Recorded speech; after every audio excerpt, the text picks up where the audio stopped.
Good afternoon, everyone. Thank you for joining us here today. I'm Inspector Darren Gordon, the Edmonton Police Service Organized Crime Branch. I'm joined here today by Deputy Chief Nicole Chapdelaine as well. We just want to take this opportunity to speak with you and provide updates on investigations that are occurring into the extortion crimes that are targeting our South Asian community. So just as a refresher for you, Project Ghost Rider was an investigation that we commenced in 2024 when a series of extortion crimes... Gaslight. Pardon me, what should I say? Oh, pardon. That's another one we're going to talk about next week. Project Gaslight, pardon me. It's a investigation that began in 2024 to investigate a series of extortion crimes that were targeting members of that community. They involved a variety of criminal activities such as uttering threats, arsons, and shootings to try and extort money out of members from that community. So what we did at the time is we created an investigative team focused specifically on addressing those crimes that were occurring. And as a result of other investigations, we were able to identify 8 individuals that were involved in committing those acts. Now, as of last July, we had arrested 6 of those individuals and charged them for various crimes related to those extortion crimes, and 2 individuals we identified were actually out of country. One such individual was identified as Arjun Sanan. We were able to link him to 3 separate shootings that were involved in these events, one of which occurred in Edmonton, one occurred in Sherwood Park, and one occurred in Winnipeg. I was fortunate that nobody was injured in those shooting events, but certainly it was through good fortune that they weren't, as bullets were ripping through residences, narrowly missing occupants, including children, in those events. So as such, we issued Canada-wide warrants for his arrest, and it was that process that allowed us to be notified that recently he was returning to our country. So on September 20th, our investigators were able to go out to the Edmonton airport, and they were able to arrest him upon landing. So he has since been charged with weapons offenses, and he's been remanded, and he is waiting to speak to bail on those charges. The second individual was identified as being the leader behind the extortion crimes being perpetrated in our community. He was identified as Maninder Dhaliwal, and his current location is over in the United Arab Emirates. Now, we are working with our federal government in trying to negotiate his extradition back to our country to be able to answer to those charges. The challenge right now is there is no extradition treaty in place with the United Arab Emirates, so it just makes the negotiations just a little more complex and time-consuming as a result. Now, we became aware in the spring of this year of a new series of extortion crimes occurring within the South Asian community again. Having learned from our experiences with Project Gaslight, we again formed another team that was dedicated specifically to looking into these events. This time we also partnered up with the RCMP and Alert and obtained resources from them to assist as well. On top of that, we've become aware of other cities that are experiencing their own series involving extortion crimes. So we've been in contact and collaboration with these other cities regarding their incidents, because really the police community as a whole want to be as robust and do everything we can to try and suppress these events and identify and hold those accountable that are perpetrating them. Now, there's been new developments. Early this week, on Monday, the federal government announced that the Bishnoi gang would be listed as a terrorist organization in our country. Now, I'll provide a little background on the Bishnoi gang. It's believed to be a criminal organization that is involved in conducting these international extortion crimes. So it's a little early to determine exactly what this designation will do to assist us or any other police agencies in this country at the moment in progressing with our investigations. What calling an organization a terrorist organization allows police agencies is simply enhances some of the existing investigative tools we have available to us. And certainly it's the RCMP's integrated national security enforcement team that's mandated to address national security and terrorist concerns. But we, as the Edmonton Police Service, we work with them. We have members that assist with them to deal with local events and assist in any investigations within our local communities. So I would like to take this opportunity, though, to thank all of you for being here and being engaged in our investigations and getting the information out to our communities. It's very important to us to ensure that everybody's aware of what's going on within our communities. It helps us by getting the message out. It also helps us in obtaining information and cooperation out of our communities as well. So you all play a very important role in that and keeping everybody updated. To date, we've conducted 2 different community town hall events with the South Asian community just to provide them with updates on the various investigations that are going on, to be able to provide information such as this to them. And now we're also including you today to also get that messaging out. Because the more information we have, the more people are willing to come out, identify that they themselves are being victimized, or they know of people being victimized, or they have information that they know who's doing the victimization. It's just going to be that much more important to get on top of all this, so hopefully end this sooner rather than later. With that, I'll be happy to open up to any questions anybody has.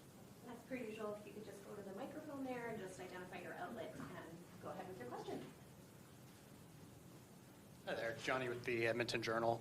You had mentioned the Bishnoi gang, but you didn't specifically draw, at least today, a link to this, I guess, Project Gaslight series of arsons. Is it believed that this is tied to that organization? You know, it's a belief that they have an involvement, but the thing is at this point in time, we don't have evidence that we can make that claim that they're involved in ours. It's certainly something that our investigators are open to, but at this time, we just cannot make that claim that they're involved in these. And you had mentioned the situation hasn't really changed with Meninder Dhaliwal. There's obviously no treaty there, but am I right in thinking that he is in custody in the UAE, or is he? Do you know what his status is? Could he? From my understanding, he's not in custody, although he has been dealt with over there, and they're certainly keeping tabs on his whereabouts. But again, it's a matter that's beyond my capabilities to speak to at this time. It's our federal government is certainly putting the efforts into trying to negotiate his extradition to answer the charges. Hi, Liam Dubiging, CBC News.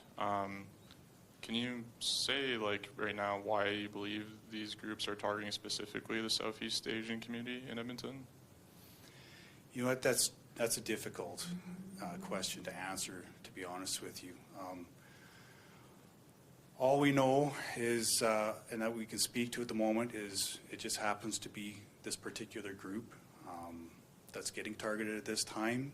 To make a definitive linkage is not something I can provide you right now, but we certainly are investigating all angles when it comes to these crimes.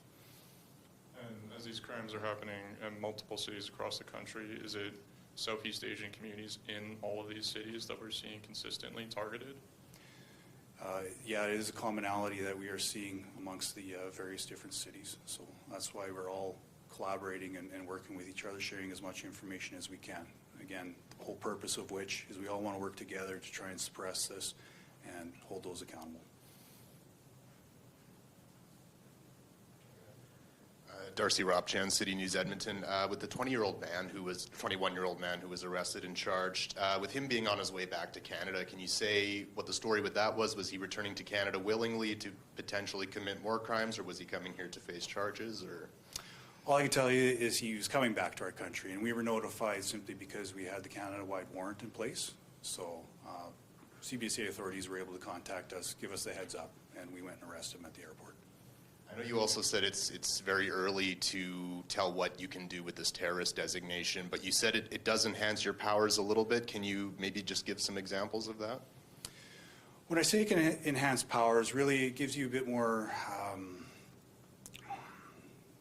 authority to deal with, say, seizure of property or funding of individuals that are determined to be conducting activities on behalf of that organization in particular. So again, these are authorities we've had. It's enhanced in how we can do them in slightly different processes and what we can go about in obtaining those. You mentioned there's a separate, I guess, investigation into similar arsons targeting the South Asian community that you started in the spring. Does that group of arsons have a name like Project Gaslight, or is that just another?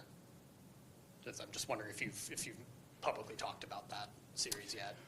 Well, and just to correct you, it's not just arsons. Like, these criminal groups, they use a variety of tactics. Again, it's threats, it's arsons, it's shootings, it's violence. Threats or violence, I guess I suggested that. But for the second go-around, it's a little nuanced here just to explain it to you, because we started off as the Edmonton Police Service. We created Project Garter, and you might have had that in your release notes. But again, we brought RCMP and alert resources into play, so it just expanded the project. Do you know if there was an arson at I believe it was a 34 Avenue mini mall earlier this year? It destroyed a couple businesses. Do you know if that's linked to this at all? And one of the challenges when it comes to these investigations, just so you're aware, is they are using tactics that others also utilize to commit their own crimes for their own reasons. And there's other series that can occur that are totally unrelated to this. So what we have to do as the organization is we have to go out to each one of these events. We have to get all the pertinent information. And from there, we're going to be able to assess whether it is part of a larger series related to Project Garter, whether it's part of a different series and requiring different investigators to participate in it. To that particular one, I cannot tell you. I don't know myself if that is or not. I don't have that information. But just know that we do have the investigative processes in place that are identifying what will be related to this particular series and what will be investigated by other areas. Any other questions? Okay. Awesome. Thank you so much for coming today. We appreciate it. Again, thank you very much for everybody for coming here today and helping get our message out. Great. Actually, can I add something? Are you all willing to take some more information from me? I just want to get the contact info out there and how people can actually contact us, because we have a variety of ways we've set up, and I should have got to that. So let me know when I'm good to go. Okay, again, I just want to stress the importance of everybody being here today and the importance of getting the information out there. And what message we like to get out to the community is if we allow these criminals to operate in the shadows and out of the awareness of police, they're just going to be emboldened, and they're going to continue to do so. Information and evidence is going to be the best thing that we can get to hold these individuals accountable and try and suppress these activities. Now, I ask that if you're being victimized, or if you know of anybody being victimized, to please contact us at the Edmonton Police Service. There's a number of ways we've set up in which you can do so. You can contact us through the Edmonton Police Service complaint line, which is 423-4567.